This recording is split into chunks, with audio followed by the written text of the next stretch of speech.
ایک پتھریلی زمین ہے، وہاں سے میرے نبی گزر رہے ہیں، کئی صحابہ موجود ہیں، عبداللہ بن رواحہ بھی ساتھ ہیں اور کئی صحابہ بھی موجود ہیں۔ میرے نبی اپنے گدے شریف دراز گوش اپنی سواری پر جلوہ افروز ہیں، میرے نبی چل رہے ہیں۔ اب پاؤں سے آواز آ رہی ہے اور اس سے گرد اٹھ رہی ہے، جو گدھا ہے اس کے پاؤں جب ٹاپ لگتے ہیں زمین پر، اس کے پاؤں لگتے ہیں تو اندر سے آواز نکلتی ہے، پتھریلی آواز ہے، یہاں تک کہ عبداللہ بن ابی کا مکان آ جاتا ہے، جو سارے منافقوں کا سردار ہے۔ عبداللہ بن ابی وہ اس کے مکان کے قریب سے راستہ گزر رہا ہوتا ہے اور میرے نبی گزر رہے ہوتے ہیں، سواری چل رہی ہوتی ہے، یہاں تک کہ عبداللہ بن ابی باہر نکلتا ہے۔ بخاری کے اندر حدیث ہے، باہر نکل کے اپنے ناک کے اوپر ہاتھ رکھتا ہے تو کہنے لگا، ساتھ اس نے کہا ولا واللہ لقد آذانی نتن خماری کا، ہاتھ ناک پہ رکھ کر ناک چڑھا کر کہنے لگا کہ مجھے مصطفیٰ کے گدھے نے تکلیف پہنچائی ہے۔ آپ دیکھیں کوئی گدھا گزر رہا ہو تو اس کے سامنے آپ ناک کے اوپر ہاتھ رکھیں تو آپ کیا سمجھیں گے کہ اس کے جسم سے بو آ رہی ہے؟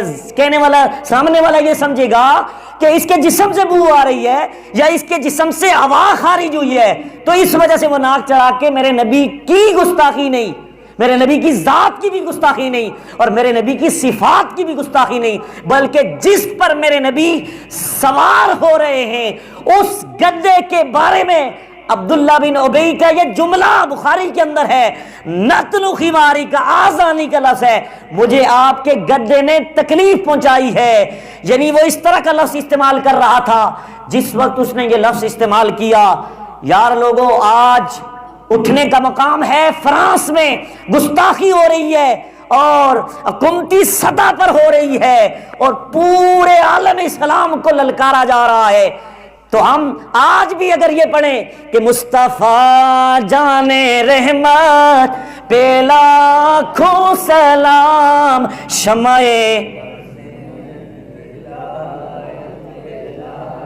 اب یاد رکھیے جس وقت میرے مصطفیٰ کریم کے گدھے کے بارے میں یہ لفظ کہا جا رہا تھا کہ گدھے نے تکلیف پہنچائی، نہ تو میرے نبی کی گستاخی تھی اور نہ میرے نبی کی ذات کی صفات کی گستاخی تھی، بلکہ ایک انسان کی طبیعت سلیمہ ہوتی ایسے ہے کہ اگر کسی گدھا قریب سے کوئی ایسی چیز گزرے تو سمیل آ جاتی ہے، بو آ جاتی ہے، یہ تو انسان کی طبیعت سلیمہ اس کا ادراک کرتی ہے۔ بات تو ٹھیک تھی، لیکن میرے نبی علیہ الصلوۃ والسلام کے صحابہ یہ بھی نہیں برداشت کر سکتے کہ میرے نبی کی سواری کی کوئی بے ادبی کر دے۔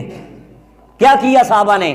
وہاں پر یہ سلام نہیں پڑھا مصطفیٰ جان رحمت پہ لاکھوں سلام کہ ٹھیک ہے جی بھائی، گستاخی کرنے والا گستاخی کرے۔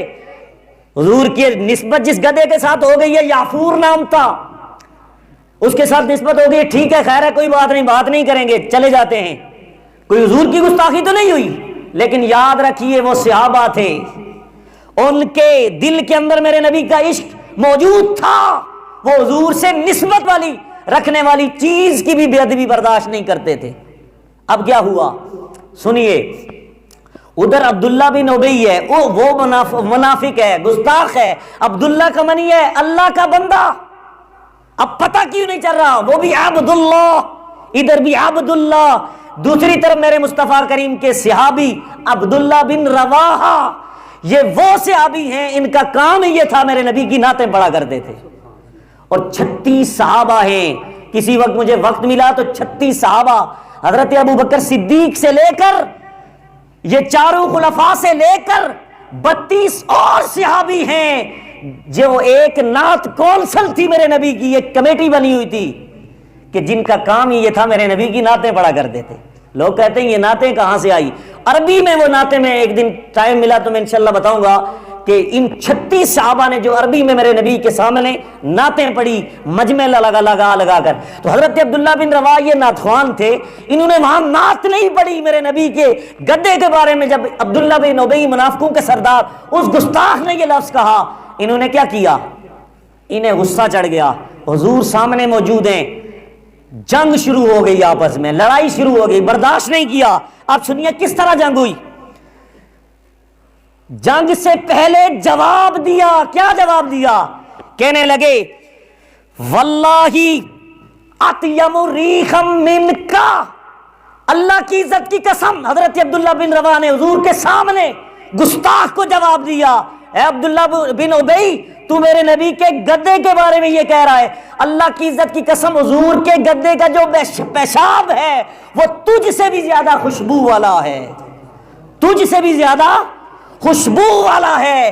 اب ان کو یہ آیت نظر نہیں آتی تھی عبداللہ بن رواحہ کو، صحابی رسول کو، حضور کے سامنے، کہ قرآن تو کہتا ہے لقد خلقنا الانسان فی احسن تقویم، ہم نے احسن تقویم، بڑی سونی صورت میں انسان کو بنایا۔ وہ عبداللہ بن ابی انسان تو تھا لیکن اس کی مشابہت کس سے دی گئی؟ کہا تو اس گدے کے پیشاب سے بھی بدتر ہے، پیشاب میں خوشبو ہے، تجھ میں بو ہے۔ یہ لفظ میرے نبی کے سامنے بیان کیے گئے، گستاخ کو جواب دیا گیا، نبی کے سامنے، عدالت مصطفیٰ کے سامنے دیا گیا۔ مجھے بتاؤ کائنات میں سب سے بڑی عدالت کس کی ہے؟ میرے نبی کی عدالت ہے۔ اتنی بڑی عدالت میں میرے نبی کے سامنے گستاخ رسول کو جواب دیا گیا کہ تم تو اس گدے کے پیشاب سے بھی بدتر ہو، اور بخاری کے اندر ہے، اور اللہ تبارک تعالیٰ نے یہ سورہ حجرات کی آیت نمبر 9 بھی اسی مسئلے پر نازل کی۔ جب یہ معاملہ ہوا، جواب دے کر پھر جنگ شروع ہو گئی، آپس میں متنازع چل گیا، جھگڑا ہو گیا۔ جھگڑے میں کیا استعمال کیا گیا؟ جھگڑے میں اس دور میں آپ کو پتا اسلحہ اس طرح کا تو نہیں ہوتا تھا، وہاں پر ان کے پاس اسلحہ نہیں تھا، صحابہ کے پاس، سارے صحابہ جمع ہو گئے، انہوں نے ہاتھ میں ڈنڈے لے لیے۔ کیا لے لیے؟ ہاتھ میں ڈنڈے لے لیے۔ حدیث کے اندر لفظ موجود ہیں، کان بینہما ضرب بالجرید والعید والنعال۔ جرید کہتے ہیں ڈنڈوں کو، کس کو؟ ڈنڈے اٹھائے اور گستاخ رسول عبداللہ بن ابی کے سر پہ مارنا شروع کر دیے۔ پھر اس کے بعد اگلے لفظ ہیں والایدی، مکے اور تھپڑ مارنا شروع کر دیے، اور اگلا لفظ والنحال، جوتیاں اتار کے اس کے سر پہ ماری ہیں، جوتیاں اتار کے سر پہ ماری ہیں۔ پتہ یہ چلا گستاخ رسول کو جوتی سے مارنا یہ میرے نبی کے صحابہ کی سنت ہے، گستاخ رسول کو ڈنڈوں سے مارنا، تھپڑوں سے مارنا یہ میرے نبی کے صحابہ کی سنت ہے۔ میرے نبی نے منع نہ کیا، اور میرے نبی کے سامنے کوئی کام ہو منع نہ کرے، اسے حدیث تقریری کہتے ہیں۔ کیا کہتے ہیں؟ تو حدیث تقریری سے ثابت ہوا کہ گستاخ رسول کو مارنا، اس کو جواب دینا یہ میرے نبی کے صحابہ کی سنت ہے، اور حدیث کے اندر میں یہ مسئلہ موجود ہے۔ حضرات محترم، اللہ کی بارگاہ میں دعا ہے کہ اللہ پاک ہمیں گستاخ رسول سے نفرت کرنے کی توفیق عطا فرمائے، اور فرانس کے ان غداروں کو نیست و نابود فرمائے۔ حضرات محترم، جیسا کہ تمامی احباب کو معلوم ہے کہ 2 جمعے سے میرا یہ موضوع چل رہا ہے، انشاءاللہ اگلے جمعے میں دیکھوں گا کس موضوع پر بات کروں۔ اللہ تبارک و تعالیٰ سے دعا ہے کہ اللہ پاک ہمیں سمجھنے کی توفیق عطا فرمائے۔ وآخر دعوانا الحمدللہ۔